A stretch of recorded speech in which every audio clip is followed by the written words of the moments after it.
Saturday in late July, Rudy Giuliani was having lunch with Donald Trump at the president's golf course in Virginia. Both men were in unusually good spirits.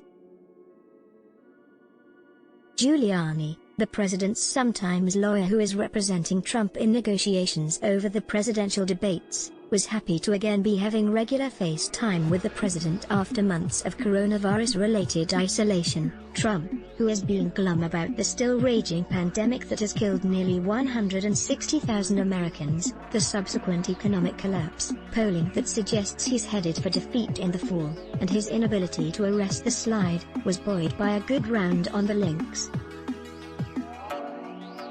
He did very well at golf, Giuliani said in a lengthy interview with Politico over the weekend. So that might have been why he was in a good mood.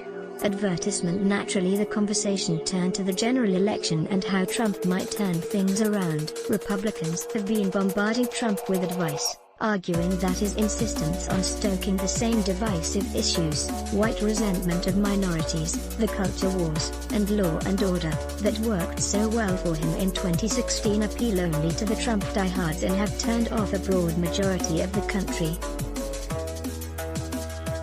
It used to be that he would do 5 rallies a day and say whatever came off the top of his head, and he thinks that won him the election, said a senior GOP congressional aide, echoing the sentiments of a still intact class of Republicans appalled by Trump and how he is turning vast swaths of Republican-leaning suburbs into Democratic territory. It's like when a 25-year-old gets drunk and shows up at a family engagement. That can be cute. But if you're a 50-year-old and you show up at the gathering drunk and embarrassing, that just hits a little differently, it's not cute anymore. But Giuliani suggested that Trump didn't see things that way. It's worked before for him, he said. He believes it's going to work again. Still, Giuliani had some of his own advice. If I were running the campaign, I would do a commercial with the people in St. Louis who had to guard their homes with guns. That's a suburb. The couple, Mark and Patricia McCloskey, was recently charged in St. Louis with the unlawful use of a weapon, but the state's attorney general has defended them. Giuliani also recommended that Trump allies begin arguing that Biden is mentally ill. I have a good friend who has early-stage Alzheimer's and they could be twins, he said. When a Politico reporter pointed out that some people have argued that Trump is mentally ill, Giuliani rebuffed the idea. Nobody thinks Trump has a mental issue, he said. They attack him for his personality and his emotions. He added, I've known Trump for 30 years. There's no comparison between the two people in terms of being able to finish a sentence, being aware of where they are, and being able to go through 5 sentences that stick together. Trump is very sharp, actually, and very, very intelligent. Much more than people think. Newt Gingrich sees things a little differently. Gingrich, who lives in Rome, where his wife Callista serves as Trump's ambassador to the Holy See, said he has been rereading campaign books from the 60s and 70s and is convinced Trump can reverse his fortunes. Trump, in his view, is still using Nixon's strategy of 1968, when he was an outsider, but he needed to adopt Nixon's strategy of 1972, when he was the incumbent president running for re-election. It's not a great analogy because Nixon benefited from a good economy. But the gist is for Trump to stop emphasizing that the country is in chaos. Why would voters re-elect the person presiding over chaos? Gingrich recently fired off a memo. He writes a lot of memos to Trump officials arguing that the Trump of February doesn't work in July, given the catastrophically changed circumstances. I think it took several months to realize that all the tools that worked brilliantly for 4 years were not in tune with where the country was, Gingrich said. That analogy seems apt. Trump, according to 15 Republicans interviewed over the past week, is troubled that his usual arsenal seems to be having no effect. A president who thrives on polarizing conflict and identifying unpopular enemies has been thwarted, and Trump's untamed political instincts, once treated by so many fellow Republicans with an almost mystical reverence, appear increasingly unlikely to stave off defeat in November. "The enemy here isn't something that punches back via Twitter," said a former senior White House official. "You need an enemy and COVID's not cooperating, Biden's not cooperating. What do you mean by strategy?" said a person close to the president when asked about Trump's recent conduct. "I don't think Donald Trump wakes up and says, 'Here's my strategy. Let me tweet out something.' I don't think there's a political strategy there. He believes the way he interacts and communicates is what got him elected, and he's going to continue to do that." The senior congressional Republican argued that Trump is unable to mount a comeback because his favorite political weapon has little relevance in a health crisis. "It's a magic trick that doesn't fit the moment," he said. Even one of Washington's most popular magicians agreed. The Great Zucchini is known as a genius when it comes to connecting with and entertaining small children, but he has a very narrow range of people to whom his tricks appeal: kids 3 to 7. He knows what it's like when a trick he's been performing no longer works. Recently, a parent insisted that the Great Zucchini come perform for his 8-year-old, who had the magician at every birthday party for the last 5 years. "None of the tricks worked anymore. I was struggling to get a laugh," said the magician, whose real name is Eric Knaus. "I bombed. It was crickets." These kids had outgrown the show.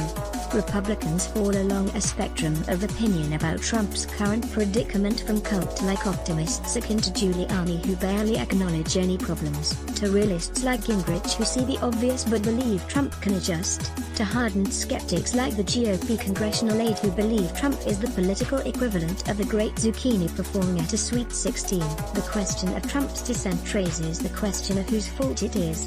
Some political operations can be turned around by a change in staff. In March, former Rep. Mark Meadows became the president's new chief of staff and has slowly reconfigured the president's White House team. The Meadows era has coincided with the president's steep decline, a fact that some Trump aides are quick to note. "I don't think his newest team is serving him well," said a White House official. "In fact, it's worse than ever. They came in thinking they know best, and they've not bothered to understand the president or West Wing."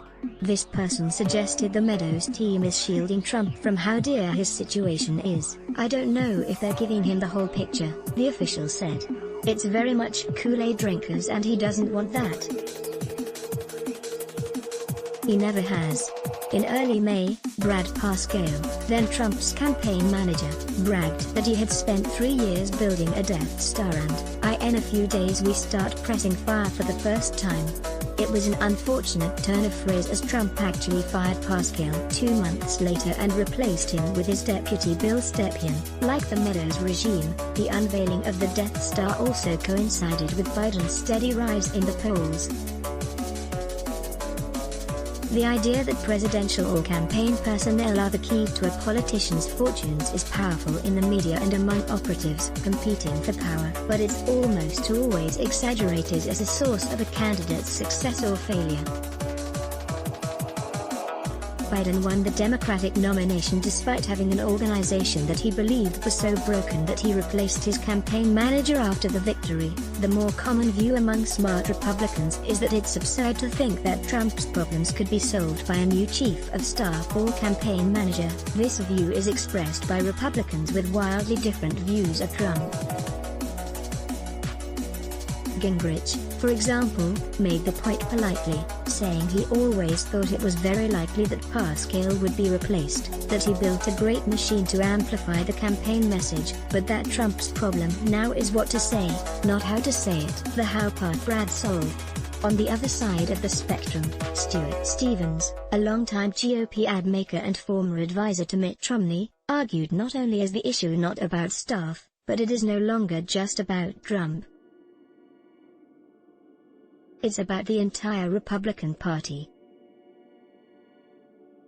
He is running as George Wallace and the Republican Party has accepted that, said Stevens. The author of It Was All a Lie, How the Republican Party Became Donald Trump, a book out on Tuesday. He tweets about keeping black people out of the suburbs. I didn't want to believe this about the party. I went through a period where I said he hijacked the party. Instead he concluded the party had become comfortable as a white grievance party playing on racial tensions. Somewhere in between Gingrich and Stevens was one prominent conservative broadly in line with Trump's views, who also scoffed at the idea that Trump's problem is about staff. The core problem, according to this person, is that Trump doesn't have control. He doesn't have control over the pandemic. He doesn't have control over the economy. He doesn't have control over cities experiencing unrest. Trump's supporters refuse to admit this, according to this review, because it exposes him as incompetent. And his fiercest critics don't always acknowledge it because it suggests he's not as scary and authoritarian as they insist he is. He's weak, passive, and ruled by his insecurities, he said. We have all fallen for the oldest ruse in the book. The more insecure a person is, the more narcissistic he is. Your guide to the year-round campaign cycle. Anyone who goes as far in politics as quickly as Trump did would be reluctant to abandon the bag of tricks that seem to work so well, even when it's obvious that circumstances have changed radically. In her new book, Too Much and Never Enough, Mary Trump, the president's niece and a trained psychologist, offers a vivid psychological portrait of her uncle informed by a nuanced study of their family dynamics. Asked how she thought Trump might be processing the sudden limits of his once formidable political powers, she said, "He's not processing any of it." She added, "He's deflecting, he's projecting, he's denying. And I think one of his favorite things to do in such circumstances is to blame and distract.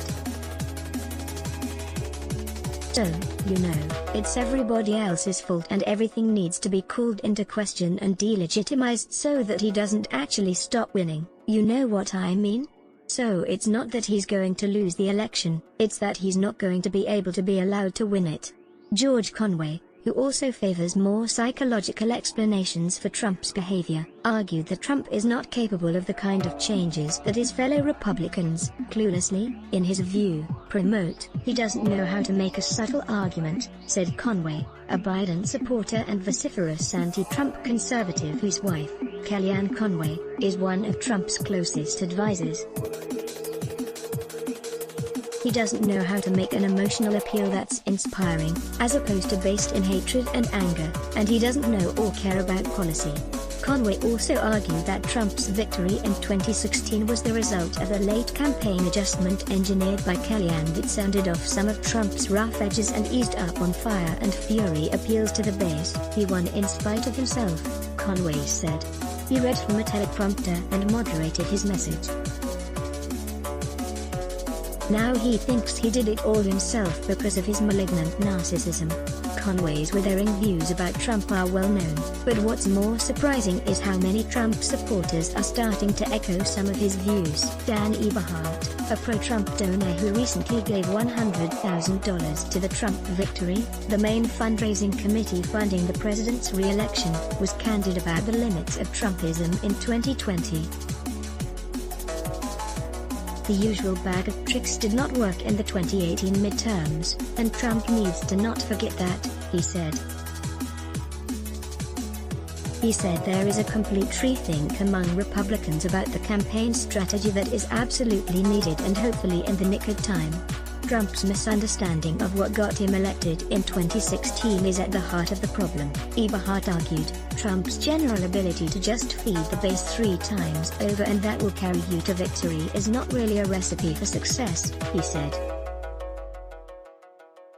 The base is high 30s and that won Trump the primary, but he largely won the general election because Hillary was so unpopular, and Biden's negatives are not as high as Hillary's, so there's a big problem. Not only is Biden an elusive target, but there are other problems as well.